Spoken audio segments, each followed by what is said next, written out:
Assalamu alaikum beta. In this video lecture, I will deliver the lecture on lichen planus. Okay, I'll cover the pathology and the medicine part as well. So beta, starting with this lecture, lichen planus is a kind of inflammatory skin condition. And in this inflammatory skin condition, beta, you know what happens? It is actually characterized by 6 P's. 6 P's that includes one P is papule, another P is plaque, purple, pruritic, polygonal and planar. What does it mean? Let me tell you बेटा.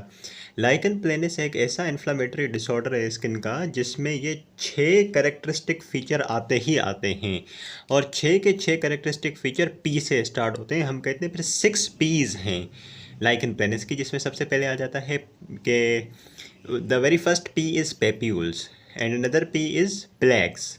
तो मुमकिन होता है कि बेटा papules बनते हैं skin पे in case of lichen planus या फिर प्लेक्स बनते हैं. ठीक है. एंड दोज पेप्यूल्स और plaques are purplish in colour, purplish in shade. तो इसको वायोलेशियस कहते हैं. वायोलेशियस तो हर उस कलर को कहते हैं जिसमें पर्पलिश शेड हो. तो by the way the lesion is purple in colour और पर्पलिश शेड होता है लायन का, और वो बहुत ज़्यादा प्रोरेटिक होता है. मल्टीपल एंगल होती हैं उसके, इसकी वजह से इसको पॉलीगोनल कहते हैं, और वो एक ही प्लेन में मौजूद होता है, इसलिए उसको हम प्लेनर कहते हैं. ठीक है बेटा. तो these are the 6 characteristic Ps of lichen planus. Okay. और बेटा जो इसका टिपिकल लेयन होता है, इसके ऊपर वाइट कलर के वाइट लाइंस होती हैं. ठीक है. उन वाइट लाइंस को हम कहते हैं Wickham striae.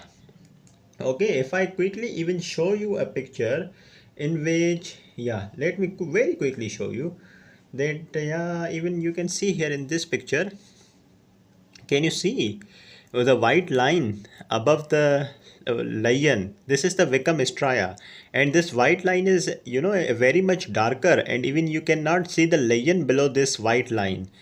What is the lion below this white line? It can be plaque or plaques, papules or plaques, which are very much pruritic, which are purple in color, polygonal and planar. और in line के ऊपर white line होती है, उस white lines को हम Vikram striae कहते हैं. जैसे इसमें देखें, ये वाइट लाइन है पूरी लाइन के ऊपर, इसको हम वाइट लाइन को विकम स्ट्राया कहते हैं.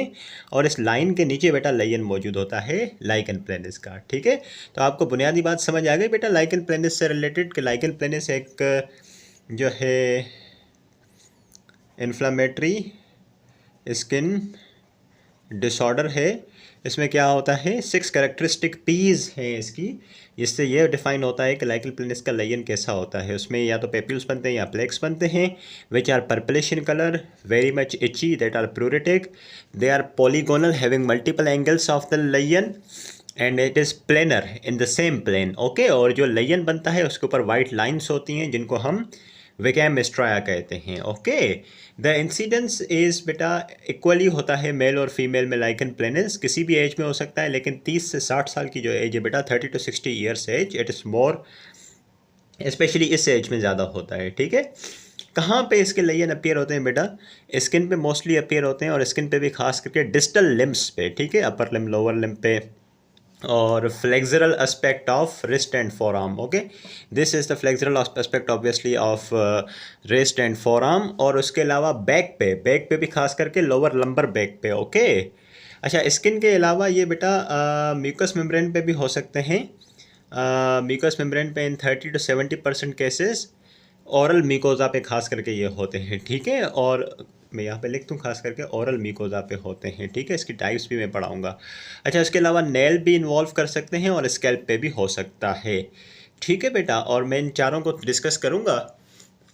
That lichen planus can occur on the skin, specially on the distal limbs, and flexural aspect of wrist and forearm, lower back, mucous membrane खास करके औरल म्यूकोजा पे होते हैं, और नेल्स पे हो सकते हैं बेटा, और नेल के अलावा स्कैल्प पे भी हो सकते हैं. Okay. One more thing I have to add in this part is new lesions appear at site of skin trauma, because trauma sets local inflammatory response. तो बेटा लेट सपोज, ओके, मैं यहाँ पे क्विकली एक बात समझा दूँ कि लेट सपोज आप फ़र्ज़ करें बेटा ये हैंड है और ये फोर आर्म है. ठीक है. और आप फ़र्ज़ करेंगे फोर आर्म के ये रिस्ट है बेटा, रिस्ट पे लाइकन प्लेनस मौजूद है, ठीक है, और इस एरिया में लाइकन प्लेनस मौजूद नहीं है। लेकिन आप क्या करें, आपको यहाँ पे लाइकन प्लेनस है ना बेटा, इसका मतलब ये है कि आप जेनेटिकली ससेप्टेबल हैं और आप लाइकन प्लेनस डेवलप करते हैं। और मैं क्या करूं बेटा, ये एरिया जहाँ पे लाइकन प्लेनस नहीं है ना, तो अगर मैं यहाँ पे स्क्रैच करूँगा तो स्क्रैच करने से क्या होगा, स्किन को माइनर ट्रॉमा होगा, और इवन उस माइनर ट्रॉमा से भी क्या होगा, यहाँ पे लाइकन प्लेनस बन जाएगा, खास करके linear type of lichen planus बनेगा, ठीक है। मैंने क्या अर्ज़ किया, मैं दोबारा बताता हूँ। इंडिविजुअल को इस जगह पे लाइकन प्लेनस था, यहाँ पे नहीं था। हमने क्या किया, जब स्किन को स्क्रैच किया बहुत ज़्यादा जहाँ पे लाइकन प्लेनस नहीं था, तो उस इवन स्क्रैचिंग से, that is a minor trauma, उस स्क्रैचिंग से भी यहाँ पे लाइकन प्लेनस डेवलप हो गया, ठीक है। इसकी क्या वजह है, इवन अगर कोई नॉर्मल इंडिविजुअल है वो अगर अपनी स्किन को स्क्रैच करता है तो उसमें तो लाइकन प्लेनस डेवलप नहीं होता। तो बेटा there is genetic susceptibility which I will discuss in the pathogenesis part. और इस तरह के अगर लेयन इस तरह से बने, माइनर ट्रॉमा से, माइनर स्क्रैचिंग से लेयन डेवलप हो जाए, तो बेटा इसको हम कॉबनर फिनोमेना कहते हैं, जो मैंने सोरियासिस में भी एक्सप्लेन किया है। अगर आपने वो वीडियो देखी है तो आपको यहाँ पे आसानी से समझ आ जाएगा, ठीक है बेटा। तो 6 कैरेक्टरिस्टिक फीचर्स होते हैं इसके बेटा, मैं दोबारा रिकैप करूं क्विकली। या तो पेप्यूल बनते हैं या प्लेक बनते हैं। उनका कलर जो है पर्पल होता है, वो बहुत ज़्यादा प्रूरेटिक होते हैं, पॉलीगोनल होते हैं और प्लेनर, एक प्लेन में होते हैं, ठीक है। उसके ऊपर वाइट लाइंस होती हैं जिनको विकम स्ट्राया कहते हैं। मेल फीमेल में इक्वली होता है और किसी भी एज में हो सकता है, खास करके 30 से 60 साल की उम्र में, ठीक है। स्किन पे हो सकते हैं और म्यूकस मेम्ब्रेन में, खास करके ओरल म्यूकोजा में। और इसके अलावा नेल को इन्वॉल्व कर सकते हैं लाइकन प्लेनस में। बताऊंगा नेल में क्या चेंजेस आती हैं in case of lichen planus. और खास करके लाइकन प्लेनस स्कैल्प को भी इन्वॉल्व कर सकती है, ठीक है। जो नए लेयन बनते हैं बेटा, जहाँ पे पहले लाइकन प्लेनस नहीं था, वहाँ पे बन सकते हैं जब आप कोई माइनर ट्रॉमा दें इसके स्किन को, माइनर स्क्रैचिंग करें या और कोई माइनर ट्रॉमा हो, ठीक है बेटा। Now I will explain you the pathogenesis of lichen planus, okay. Genesis of lichen planus beta, it includes beta, look, due to multiple reasons, I mean to say due to either drugs और some infections और some environmental factors, इनकी वजह से क्या होता है, जो बेटा आपकी जो स्किन प्रोटीन्स है ना, जो स्किन एंटीजन हैं एक्चुअली, वो अल्टर हो जाते हैं। अगर स्किन में जो प्रोटीन्स मौजूद हैं वो नॉर्मल हों तो उनके खिलाफ तो ऑटो इम्यून अटैक डेवलप नहीं होता। लेकिन अगर आपकी जो स्किन प्रोटीन्स हैं वो स्किन प्रोटीन्स मॉडिफाई हो जाएं किसी वजह से, तो फिर वो तो न्यू एंटीजन का काम करेगी और सेल जो है वो जो न्यू एंटीजन होगा बेटा, फिर वो ऑटो इम्यूनिटी को ट्रिगर करेगा, ठीक है। मैं दोबारा सादे अल्फाज में ये बात बता दूं कि एक्चुअली क्या होता है, अगर बेटा आपकी ये स्किन है, ठीक है, और उसमें यूँ स्टार शेप आपकी सेल्फ प्रोटीन है, ठीक है, और आपका इम्यून सिस्टम, मेरा नहीं ख्याल कि इसको कुछ डैमेज करेगा, आपकी स्किन को डैमेज नहीं करेगा। लेकिन कुछ यूँ हो जाए कि स्किन के अंदर आपकी ये जो सेल्फ प्रोटीन है वो स्टार के बजाय कुछ यूँ सर्कुलर शेप हो जाए, तो ये आपकी जो अपना जो एंटीजन था, जो प्रोटीन थी, वो अब मॉडिफाई हो गई ना, तो अब इसके खिलाफ इम्यूनिटी डेवलप होगी, ऑटो इम्यूनिटी डेवलप होगी इसके अगेंस्ट। तो जो इम्यून सेल्स हैं वो स्किन में पेनिट्रेट करेंगे और पेनिट्रेट करने के बाद इन्फ्लेमेशन कराएंगे and this will end up with lichen planus. तो ये किस तरीके से होता है मैं थोड़ा अच्छे से तफसील से बताता हूँ बेटा। बहुत सारे फैक्टर्स, जैसे कि बहुत सारी ड्रग्स, इन्फेक्शंस और एनवायरमेंटल फैक्टर्स, अगर ये लंबे अरसे तक आपका इन तीनों में से किसी चीज़ के साथ एक्सपोजर हो, तो उससे क्या होता है बेटा कि आपकी जो स्किन के अंदर मौजूद एंटीजेंस हैं, जो सेल्फ प्रोटीन्स हैं, खास करके बेजल लेयर जो होती है ना एपिडर्मिस की, वहाँ पे, और डर्मिस और एपिडर्मिस का जो जंक्शन होता है, डर्मो एपिडर्मल जंक्शन, वहाँ पे जो प्रोटीन्स होती हैं वो अल्टर हो जाती है, उनका शेप अल्टर हो जाता है इनमें से किसी भी फैक्टर की वजह से। जब उनका शेप अल्टर हो जाएगा तो क्या होगा बेटा, उनके खिलाफ ऑटो इम्यूनिटी ट्रिगर होगी, और ऑटो इम्यूनिटी ट्रिगर होगी और जो CD8 पॉजिटिव टी सेल्स हैं वो स्किन में इन्फिल्ट्रेट करेंगे, और जो स्किन में पहले से लैंगरहांस सेल्स मौजूद हैं वो हाइपरप्लेजिया करेंगे, ठीक है, उनका नंबर इंक्रीज़ होगा। और इसके अलावा बेटा आप सोचें, जब ये आपके टी सेल्स इन्फिल्ट्रेट करेंगे स्किन में और लैंगरहांस सेल्स हाइपरप्लेजिया करेंगे, तो इससे क्या होगा, स्किन पे इन्फ्लेमेशन होगी, ज़ाहिर है स्किन पे इन्फ्लेमेशन होगी और वो टिपिकल लेयन बन जाएगा लाइकन प्लेनस का। और टिपिकल लेयन जो है बेटा लाइकन प्लेनस का, इसमें क्या क्या आ जाता है, पेप्यूल का बनना या प्लेक का बनना, ठीक है। वो 6 P's हमने डिस्कस की थी ना, वो प्रूरेटिक होगा, प्लेनर होगा, पॉलीगोनल होगा, पर्पलिश होगा। ठीक है, तो बेटा आपने अभी तक क्या समझा कि ये जितने भी फैक्टर्स हैं, ये ड्रग्स, इन्फेक्शंस या एनवायरमेंटल फैक्टर्स, ये सब क्या करते हैं, अगर लॉन्ग टाइम इनके साथ एक्सपोजर हो तो वो आपके स्किन एंटीजन को अल्टर कर देते हैं। ठीक है, स्किन एंटीजन खास करके जो प्रोटीन्स आपकी एपिडर्मिस की बेजल लेयर पे होती हैं या डर्मो एपिडर्मल जंक्शन पे होती हैं, जब वो अल्टर हो जाएंगी तो फिर ज़ाहिर है बेटा आपकी जो इम्यूनिटी है वो उसके अगेंस्ट एक्ट करेगी और उसके नतीजे में क्या होगा, CD8 positive T cells infiltrate करेंगे स्किन के अंदर, लेंगर हैंड सेल स्किन में मल्टीप्लाई करेंगे, ये बेटा ज़ाहिर है इन्फ्लेमेशन को ट्रिगर करेंगे और स्किन के ऊपर लेयर बन जाएगा। ठीक है, अब ज़रा वो फैक्टर्स डिस्कस करते हैं जो कि एक्चुअली प्रोटीन्स को, एंटीजन्स को अल्टर कर सकते हैं, जिनमें सबसे पहला फैक्टर है बेटा ड्रग्स। बहुत सारी ड्रग्स अगर लंबे अरसे तक यूज़ करते रहें, जैसे कि ये कुछ एंटी हाइपरटेंसिव ड्रग्स हैं बेटा, these are angiotensin receptor blockers, no, these are angiotensin converting enzyme blockers, these are ACE inhibitors actually, captopril and enalapril. Okay, इसके अलावा कुछ एंटी आर्थराइटिक ड्रग्स जैसे कि गोल्ड वगैरह, एनसेड्स बड़े अरसे तक लेने से लाइकन प्लेनस हो सकता है। ठीक है, एंटीजन अल्टर हो सकता है और ये इन्फ्लामेटरी पाथवे स्टार्ट हो सकता है। कुछ एंटीबायोटिक्स जैसे कि स्ट्रेप्टोमाइसिन और टेट्रासाइक्लिन बड़े अरसे तक यूज़ करने की वजह से भी हो सकता है।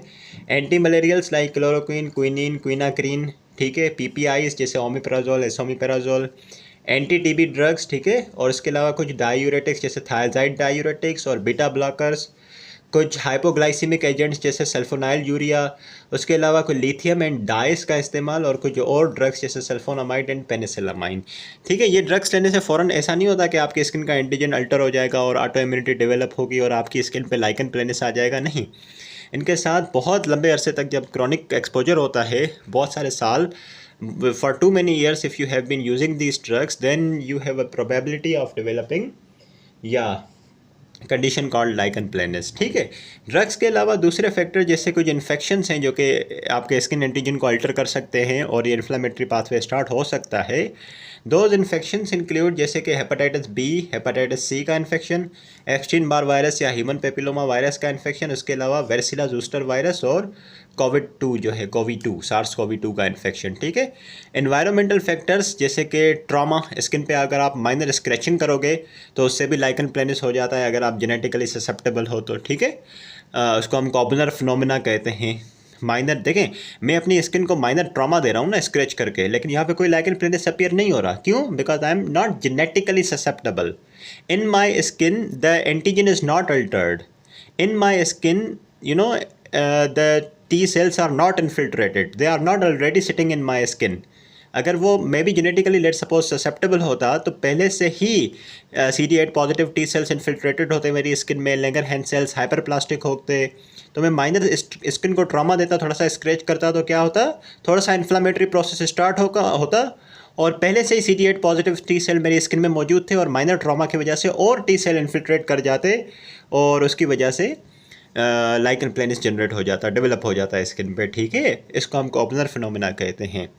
अच्छा, इन्फेक्शंस के अलावा एनवायरमेंटल फैक्टर्स जैसे ट्रॉमा, बीटल नट्स, छालिया वगैरह जो ओरल मिकोजा में लाइकन प्लेनिस करा सकती हैं, डेंटल अमलगम्स जो कि फिलिंग वगैरह में यूज़ करते हैं, तो बेटा these are the environmental factors which can cause specially mucosal, oral mucosal lichen planus. Okay, yeah you can now C,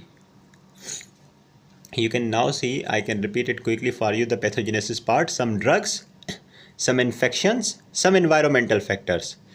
All they can do is they can just alter the antigen. They can alter the antigen, your self proteins in the skin at the basal epidermal layer or dermoepidermal junction. जब antigen alter हो जाएगा बेटा, ज़ाहिर है आपका immune system activate हो जाएगा और उस एंटीजन को मारने की कोशिश करेगा। ऑटो इम्यूनिटी ट्रिगर हो जाएगी, क्या होगा, CD8 positive T cell infiltrate करेंगे, लेंगर हैंड सेल्स हाइपरप्लेजिया में जाएंगे, तो इससे इन्फ्लेमेशन होगी और स्किन पे लेयन बन जाएगा। ठीक है बेटा, आपको मैं बताता चलूँ कि lichen planus is associated with some other autoimmune diseases as well. कुछ और ऑटो इम्यून डिजीजेस होती हैं जैसे कि थाइमोमा, ठीक है, माइस्थीनिया ग्रेविस एक ऑटो इम्यून डिजीज़ है, इन्फ्लामेटरी बाउल डिजीज़ हो गई, primary biliary cirrhosis, auto immune hepatitis B and C is by the way not an auto immune disease, लेकिन एलोपेशिया एरिएटा या is an auto immune disorder. ठीक है, hepatitis B, hepatitis C यहाँ पे नहीं आना चाहिए। ओके, तो बेटा जो दूसरी आपकी ऑटो इम्यून डिजीज़ेस हैं जैसे thymoma, myasthenia gravis, IBD and all, These are the autoimmune diseases in which lichen planus may be associated. Okay, you may see lichen planus if you are developing thymoma. Okay, if I am suffering from myasthenia gravis, I may be associated with lichen planus. Okay, so again, if I am suffering from autoimmune hepatitis, I may have lichen planus on my skin as well, right? This is the pathogenesis of lichen planus, beta. Hope it is clear to you. After the pathogenesis part, now I will tell you about the variants of lichen planus, types of lichen planus. Okay, variants of lichen planus. Mainly बेटा 4 मैंने बताया sites होती हैं इसकी. एक होती है skin पे, एक म्यूकस मेम्ब्रेन पे, स्कैल्प पे और नेल्स पे. ठीक है, तो स्किन पे जो lichen planus होती है क्यूटेनियस, उसकी मज़ीद 4 टाइप्स हैं बेटा. ठीक है, on the basis of the shape of the Leyen. On the basis of the shape of the lesion. One is the linear lichen planus, which occur as a result of cobnerization. ठीक है, if you are genetically susceptible to develop lichen planus and then you just scratch your skin and you will develop lichen planus here. What type of lichen planus will you develop here? Linear, annular, hypertrophic or other? You say linear type. Okay, as I have mentioned it here that it may be triggered by Koebner phenomena. ठीक है, कॉबनर phenomena क्या होता है? Genetically susceptible लोगों में minor skin trauma से भी Leyen का बन जाना. ठीक है, अच्छा, जो लीनियर लाइकन प्लेनस होती है, I told it may be triggered by minor skin trauma, that is Koebner phenomena. By the way, it is more common in children. And how is its lesion? Let me show you. The lesion is linear और streak of papules जिसके ऊपर hyperkeratosis है या hyperpigmentation है. Let me show you. Can you see this बेटा? Can you see? Isn't it a band? Isn't it a band और N streak? छोटे छोटे पेप्यूल्स की स्ट्रीक है और उसके ऊपर हाइपर केराटोसिस थिकरिंग हुई हुई है या तो हाइपर पिगमेंटेशन हुई है. ठीक है, और आपको वाइट लाइन्स भी दिख रही होंगी. These are the Wickham stria. Okay, so this is the streak of papules, line of papules, band of papules, whatever you say.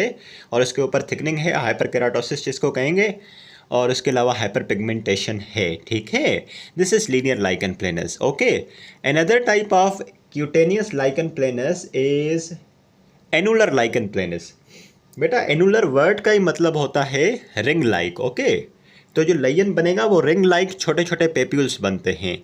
Ring like papules बनते हैं कुछ इस तरीके से. ठीक है, जिनकी जो पेरीफ्रीज हैं वो तो बहुत एक्टिव होती हैं, उनकी पेरीफ्रीज बहुत एक्टिव होती हैं, और जो सेंटर होता है वो एट्रोफिक होता है. कुछ इस तरीके से बेटा, ये देखें. Can you see the lesion? गोल एनुलर या lichen planus. This is annular lichen planus. इसकी पेरीफ्री पे आपको एक्टिविटी दिख रही है ना बेटा? पेरीफ्री प्रोमिनेंट है, पेरीफ्री प्रोमिनेंट है, पेरीफ्री पे एक्टिविटी दिख रही है, लेकिन सेंटर जो है एट्रोफिक है. ठीक है, तो रिंग लाइक लेयन है, रिम जो है इसकी उस पर एक्टिविटी है, और जो सेंटर है वो एट्रोफिक है. मोस्टली ये पीनिस पे बनता है, लेकिन स्क्रोटम पे भी बन सकता है, एक्जिला पे, ग्रोइन रीजन में, और बक्कल मिकोजा पे भी बाय द वे बन सकता है. मुझे पता है हम क्यूटेनियस टाइप्स डिस्कस कर रहे हैं, लेकिन एनुलर ऐसी टाइप है जो कि रेयरली कभी बक्कल मिकोजा पे भी डेवलप हो सकती है, लेकिन मोस्टली ये ग्लैंड्स पीनिस पे डेवलप होती है. ठीक है बेटा, एनुलर लाइकन प्लेनस के बाद आता है हाइपरट्रॉफिक लाइकन प्लेनस. ठीक है, हाइपरट्रॉफिक लाइकन प्लेनस समझना ज़रूरी है. वो इसलिए समझना ज़रूरी है क्योंकि हाइपरट्रॉफिक लाइकन प्लेनस को अगर आपने अनट्रीटेड छोड़ दिया और बड़े वक्त के लिए वो रहा आपकी स्किन पे, तो hypertrophic lichen planus, long standing hypertrophic lichen planus can develop into squamous cell carcinoma of the skin. Okay, so be careful, it is important type hypertrophic lichen planus. If you keep it untreated and if it stays for long time untreated, then this hypertrophic lichen planus can develop into squamous cell carcinoma. Mostly बेटा इसमें Leyen क्या बनता है? अच्छा, मैंने पहले type कौन सी discuss की? लीनियर टाइप, जिसमें बैंड बन रही थी पेप्यूल्स की. अच्छा, दूसरी टाइप डिस्कस की एनुलर, जिसमें ऐसे सर्कुलर पेप्यूल्स बन रहे थे. ठीक है, ring like. Hypertrophic lichen planus ऐसी टाइप है जिसमें प्लेक्स बनते हैं. ठीक है, और वो प्लेक्स किसके साथ रिजेंबल करते हैं? Cold igneous rock. आप एक पत्थर लें, उसको बहुत बुरी तरह जलाएं, उसको जलाने के बाद उसके ऊपर ठंडा पानी डाल दें, तो ठंडा होने के बाद उस जले हुए पत्थर की जो शक्ल होती है बिल्कुल वैसी शक्ल होती है हाइपरट्रॉफिक लाइकन प्लेनस में बनने वाले प्लेक्स की। ठीक है, let me quickly show you. This is the hypertrophic lichen planus, this is the hypertrophic lichen planus. Aren't they plaques? They are plaques now, and they are looking more like cooled igneous rock. Cooled igneous rock, you can see. Okay, this is hypertrophic lichen planus. Mostly ये ankle पे और Shin पे बनता है, अपर arms में, upper limb में नहीं दिखेगा। ठीक है, लोअर लिम्ब में खास करके एंकल में और शिन में देखने को मिलता है बेटा। ठीक है, इसके बाद एक टाइप है, लास्ट टाइप है क्यूटेनियस लाइकन प्लेनस की, that is actinic lichen planus. Actinic lichen planus खास करके बेटा जो सन एक्सपोज स्किन होती है वहाँ पे ये टाइप होती है, और इसमें क्या होता है बेटा, पैचेस बनते हैं। पहली टाइप मैंने डिस्कस की जिसमें क्या हो रहा था, पेप्यूल्स बन रहे थे लीनियर लाइकन प्लेनस में। दूसरी टाइप एनुलर टाइप, जिसमें क्या होता है, पेप्यूल्स बनते हैं लेकिन वो रिंग शेप होते हैं। हाइपरट्रॉफिक टाइप, इसमें प्लेग बनते हैं। एक्टेनिक टाइप में क्या होता है, पैचेस बनते हैं, और जो पैच का जो सेंटर है बेटा उसमें हाइपर पिगमेंटेशन है और पेरिफ्री पे हाइपो पिगमेंटेशन है। You see, centre hyperpigmented है और पेरिफ्री वाइट है, हाइपो पिगमेंटेड है। Okay, centre is hyperpigmented and periphery is hypopigmented. Okay, this is all about cutaneous variants of lichen planus. After cutaneous variants of lichen planus, I have mucosal, not cutaneous. We are done with cutaneous. It is time for mucosal variety of lichen planus. The one which appears on mucosa, especially oral mucosa. Okay. अच्छा, मुझे जल्दी से बताएं skin की कौन सी types थी बेटा। सबसे पहली type quickly do recap it with me quickly. It was number 1 linear, then annular, then hypertrophic, then actinic type. Okay, mucosal type, especially which appears on the oral mucosa, it includes the reticular type. Number 1, reticular type. Okay, what happens in this is, by the way, it is most common type of mucosal lichen planus. Most common type of mucosal lichen planus is reticular type. इसमें क्या होता है बेटा, oral mucosa पे खास करके lips की जो मिकोजा है उस पर लेसी वाइट लाइंस बनती हैं बेटा. वाइट लाइंस, लेस लाइक को जैसे लेस लाइक वाइट लाइंस बनती हैं. ठीक है, और बाय द वे ये पेनफुल नहीं होती, ये एसिम्टोमेटिक होती हैं. मैं क्विकली आपको दिखाऊं बेटा. कैन यू सी दिस बेटा, कैन यू सी दिस. ये जो मिकोजा है इस पर आपको ये वाइट लेसी लाइंस दिख रही हैं बेटा. या these white lacy lines, this is the reticular type of lichen planus. Okay, इसके कंपैरिजन में एक और टाइप है बेटा मिकोजल लाइकन प्लेनस की, दैट इज़ एरोजिव और अल्सरेटिव टाइप. ये इंपॉर्टेंट है. क्यों इंपॉर्टेंट है बेटा, अगर इसको आपने लॉन्ग टर्म छोड़ दिया अनट्रीटेड तो it can develop into, it has high risk of developing into squamous cell carcinoma. Okay, आप ये बात याद रखें कि जो रेटिकुलर टाइप है वो एसिम्टोमेटिक होती है, लेकिन जो एरोजिव अल्सरेटिव टाइप होती है उसमें बहुत ज़्यादा बर्निंग सेंसेशन और डिस्कम्फर्ट होती है. यानी कि एरोजिव टाइप जो है बेटा पेनफुल होती है और रेटिकुलर टाइप एसिम्टोमेटिक होती है. रेटिकुलर टाइप में लेसी वाइट पैटर्न्स बनते हैं मिकोजा पे, और जो एरोजिव टाइप है, अल्सरेटिव टाइप है, उसमें क्या होता है, आपकी जो मिकोजा है बहुत ज़्यादा रेड हो जाती है, रॉ हो जाती है कुछ इस तरीके से. देखिए बेटा, this mucosa, this gingival mucosa, isn't it very much red, very much inflamed. This is very much red and raw, and this is painful, having burning sensation and discomfort. Okay, and if you keep it untreated, it can develop into squamous cell carcinoma. Right, these are the two main types of mucosal lichen planus, that is reticular type and erosive or ulcerative type. Some other types which can appear on the mucosa, they include atrophic type, bullous type, and plaque type. These are rare, uncommon types. Most common are these two, which we have to discuss, and we did. By the way, plaque type of mucosal lichen planus may resemble candidial infection, so be careful when you are diagnosing it. Okay. Other variants of lichen planus include beta.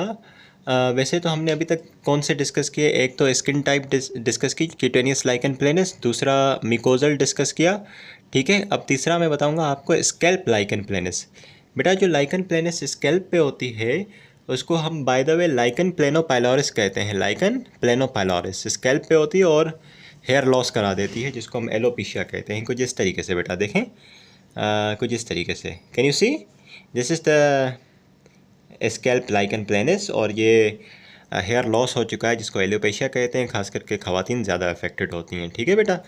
अच्छा, तो तीसरी type हमने कर ली, scalp पे होती है, ठीक है। एक और चौथी टाइप है बेटा, जिसको हम लाइकन निटिडस कहते हैं। लाइकन निटिडस ऐसी टाइप है जिसमें क्या होता है बेटा, ये खास करके पेनिस पे होती है, और इसमें कुछ ये होता है कि जो लेयन्स बनते हैं वो बहुत, किस तरह के लेयन होते हैं मैं ज़रा क्विकली बताऊँ।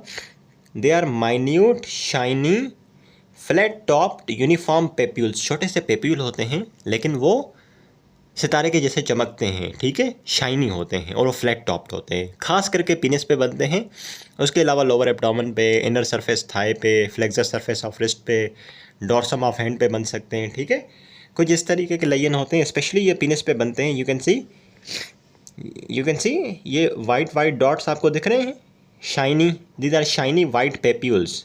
इसको हम कहते हैं लाइकन निटिडस। अगर मेरे पास एक और पिक्चर हो तो मैं दिखा दूँ। हाँ, ये देखें, ये देखें, ये वाइट डॉट्स आपको दिख रहे हैं बेटा, ये वाइट डॉट्स दिख रहे हैं आपको। This is these are the shiny uniform papules. इसको हम लाइकन निटिडस कहते हैं, ठीक है। अगर यहाँ पे कुछ यूं लेयन बन जाए, कुछ इस तरीके से लेयन बन जाए गोल रिंग लाइक, तो वो एनुलर लाइकन प्लेनस हो जाता है, ठीक है। वो क्यूटेनियस टाइप है बाय द वे। अच्छा, लाइकन निटिडस के अलावा नेल्स पे भी इन्वॉल्वमेंट होती है, और नेल इन्वॉल्वमेंट इंक्लूड जैसे कि लॉन्गिट्यूडिनल रिजिंग और स्प्लिटिंग। कुछ इस तरीके से बेटा, ये देखें, स्किन नेल के ऊपर आपको रिजेस और स्प्लिट्स दिख रहे हैं। This are the this isn't it longitudinal? Let me show you, या जस्ट जूमिंग इन, या इजंट इट लॉन्गिट्यूडनल बेटा, longitudinal ridge, okay. And also there is onycholysis. What did I tell you in previous lectures? Onycholysis is separating, this is the separation of this nail plate from this nail bed, okay. Even if I have another picture to show you, not really good, but this one again, yeah, longitudinal ridges, are they very clear? Okay, and this is onycholysis. This nail plate is being separated from the nail bed, okay. So दो बड़े feature, एक longitudinal ridging and splitting, और onycholysis, that is separation of this nail plate from underlying nail bed. And also there is subungual debris. आप देखें, इस nail के नीचे जो स्किन है उसमें बहुत ज़्यादा डेब्रिस जमा है, okay. If I can show you from another nail, या इवन दिस, ये देखें, ये पूरा नेल प्लेट जो है नेल बेड से सेपरेट हो रहा है, ओके। और बेटा हाँ, ये चीज़ें हैं कुछ। इसके अलावा एनोनिशिया, एनोनिशिया मतलब complete loss of nail, anonychia that is complete loss of nail. And pterygium formation, pterygium formation का मतलब ये होता है कि बेटा अगर ये आपकी जो नेल प्लेट है वो कम्प्लीटली लॉस हो जाए और उसके ऊपर स्किन ग्रो कर जाए। नेल प्लेट का कम्प्लीटली लॉस हो जाना क्या कहलाता है? एनोनिशिया। और जब ये नेल प्लेट कम्प्लीटली लॉस हो जाए और इसके ऊपर ये वाली स्किन जो है ऊपर अवर ग्रो कर जाए तो उसको हम टेरिजियम फॉर्मेशन कहते हैं, कुछ इस तरीके से। Can you see in this picture बेटा, can you see that nail plate पूरी लॉस हो चुकी है ऊपर से? नेल प्लेट आपको कहीं पे दिख रही है? No nail plate, that is called anonychia. और फिर ये स्किन जो है ऊपर ग्रो कर गई है और this overgrowth of the skin in this nail part is called pterygium formation, okay. So these are some other variants of बेटा lichen planus. One appearing on the scalp is called scalp lichen planus or lichen planopyloris. The one which is appearing on the penis especially, having minute shiny papules, that is lichen nitidus. And the one appearing on the nails having characteristic features जैसे कि longitudinal ridges का होना, nail plate का nail bed से separate होना, that is ऑनिकोलिसिस, nail के नीचे debris का जमा होना, और वक्त आने के साथ कंप्लीट लॉस ऑफ नेल जिसको हम एनोनिशिया कहते हैं। और जब नेल लॉस हो जाए बेटा तो इसके ऊपर ये स्किन कवर ग्रो कर जाए, ठीक है, that is pterygium formation, okay. या आफ्टर दिस बेटा I will tell you a little about its diagnosis and management. The diagnosis of lichen planus, by the way, it is made clinically, okay. Mainly हम clinical evaluation करते हैं, ठीक है। किस तरीके से हम लायन की शेप को देखते हैं, वो जो 6 P's हैं एक्चुअली वो देखते हैं कि यार ये पेप्यूल हैं, इसमें प्लेक्स हैं, प्रूरेटिक है, पॉलीगोनल है, प्लेनर है और पर्पल कलर है, अगर ये है तो it is obviously lichen planus. Okay, और हम साइड देखते हैं and then we finally diagnose it to be lichen planus. Okay, but yeah some other ways to make the diagnosis is, हम पीछे ड्रग हिस्ट्री का पूछेंगे पेशेंट से, क्योंकि ड्रग्स मैंने पीछे बताया पैथोजेनेसिस में they have a great role in lichen planus. और इसके अलावा डर्मोस्कोपी करेंगे, skin biopsy and direct immunofluorescence of the skin lesion. Okay, and then we will come to see okay if it is lichen planus और not. Management option include बेटा, अगर skin lichen planus है, cutaneous lichen planus है तो उसके ऊपर topical steroids लगाएं, या ऊपर से नहीं लगा रहे तो उसके अलावा एक और ऑप्शन है इंट्रालीजनल स्टेरॉइड, लेजन के अंदर स्टेरॉइड लगाएं. ठीक है, पेप्यूले प्ले के उसके अंदर स्टेरॉइड लगाएं. और उसके अलावा बहुत ज़्यादा बेटा प्रूरेटिक होता है ये लाइकन प्लेनस का लेजन, तो उसमें ज़ाहिर एंटीहिस्टामिन्स देनी पड़ती हैं. और अगर इनसे ट्रीट ना हो, बहुत ज़्यादा सीवियर केस हो, तो टॉपिकल स्टेरॉइड के बजाय आप जाते हो सिस्टेमिक स्टेरॉइड पे. फोटोथेरापी, खास करके पोर्सिलिन, अल्ट्रावायलेट ए थेरापी और इम्यूनोसप्रेसेंट्स जैसे methotrexate, cyclosporine. Okay, everything in your lecture specially the management part is from your textbook Davidson. Okay, yeah. And management in case of oral lichen planus is going to be beta steroids, either topical or systemic, and topical retinoids can be applied in severe cases, and some other drugs are available like metronidazole, hydroxychloroquine or dapsone. Okay, and some severe cases of oral mucosal lichen planus. And beta, that's all about your today's lecture lichen planus. If you have any question, you can ask me anywhere, anytime. Class dismissed.